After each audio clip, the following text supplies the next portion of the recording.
సన్నిధి, అందరూ అనండి, ఏం పోయినా పర్వాలేదు, దేవుని సన్నిధికి దూరం కాకూడదు.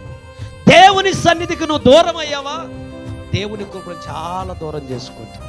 ప్లీజ్ దయచేసి చెప్తున్నాను, నీకు ఆస్తులు ఉండొచ్చు, ఉద్యోగాలు ఉండొచ్చు, వ్యాపారాలు ఉండొచ్చు, ఎన్ని చదువులు ఉండొచ్చు, ఎన్ని ఉన్నా దేవుని సన్నిధికి దూరం చేయొద్దు.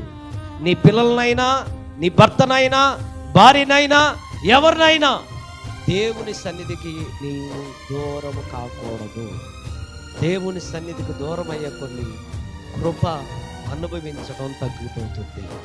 అందుకే మోషే అంటాడు, నీ సన్నిధి నాతో కూడా రాకుండా ఒక్క అడుగు కూడా నేను వేయలేనయ్యా.